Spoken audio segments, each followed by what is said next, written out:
for nominating me for this award. I voted for her debate teams for 20 years. And I figured if I continued on that line, I would eventually get something out of it. I voted for Hunsaker's teams 0 times. And you can see what I got out of that. Not only does he not say anything funny, but he finds ways to say it and not mean it. He has a student here somewhere that he once coached. Oh, there he is over there. That is his only moment in glory.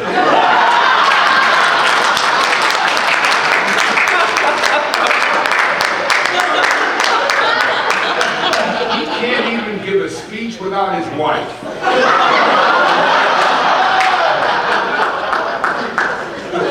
The truth is that I love him. I could not possibly make any negative comments about Dick, except for the lousy introduction he gave. I can't make any really negative comments because he probably is the best mentor in the house.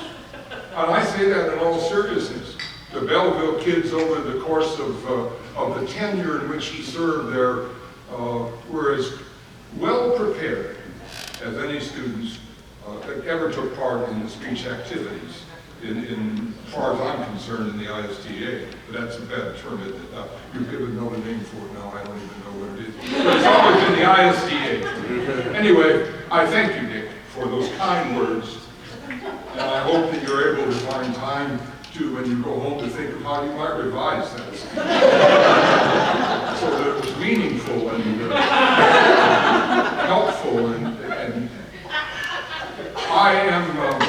I'm indebted to my high school speech teacher, Donald Howley, who was for many, many years the best thing that ever happened in my life, because he took the time to spend endless hours with me in debate and extemp and oratory, and it taught me a lesson that I never will forget, and that is that I am relatively unimportant in the life of a student.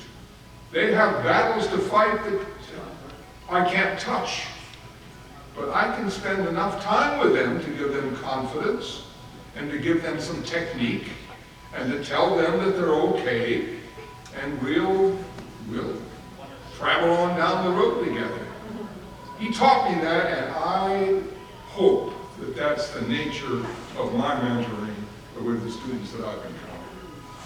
I never forget on one Saturday when I was sitting in my office, and in came the wrestling coach from Murfreesboro High School with a young, funny-looking guy.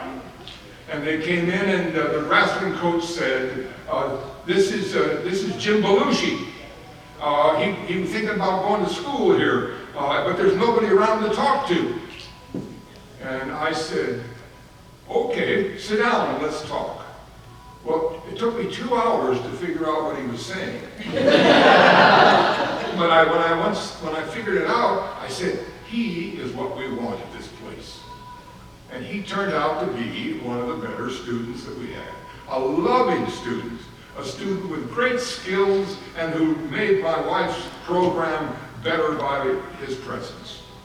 Those moments in my life in which, well, Eric, there are a couple of guys sitting here who were good friends and did a lot of work for me in contests. And I want you to know that those moments in which they participated, allowing me to say to myself, they understand. For crying out loud, they figured it out.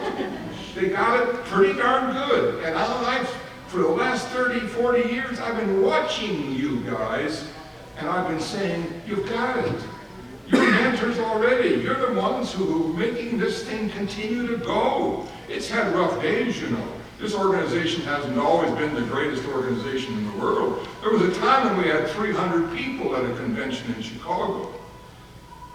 The nature of speech activity in the public school and in the universities has changed considerably over the years. But you are the only ones who can make a difference.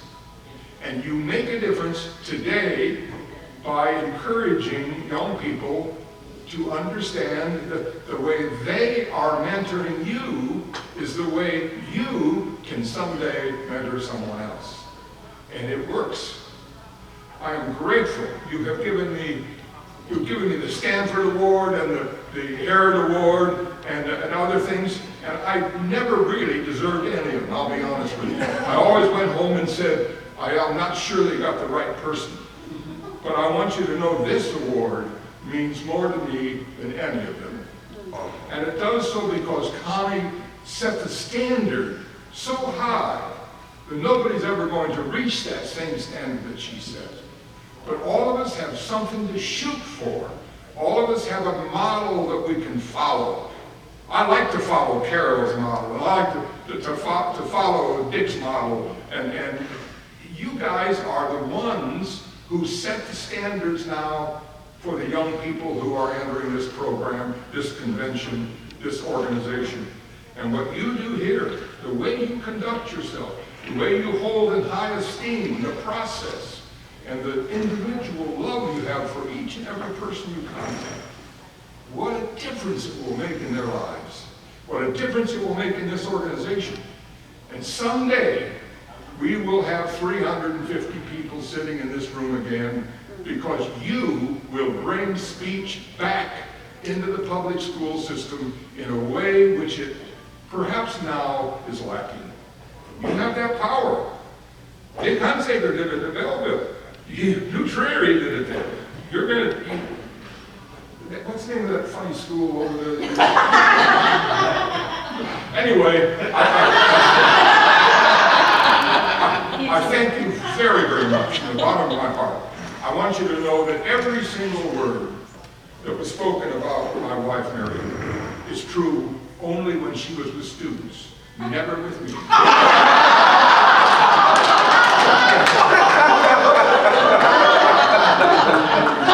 I made mistakes as a teacher.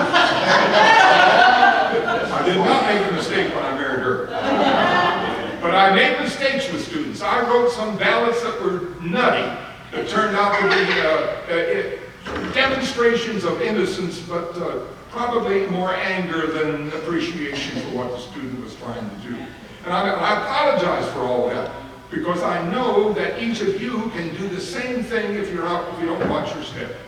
You've got to remember that your job is to build up and not to tear down. And thank you for acknowledging, particularly for acknowledging my wife, who's worked harder than anybody. You work with 40 dissertations and 35 master's degrees. You know that somebody out there got mentored in the right way. Thank you very much.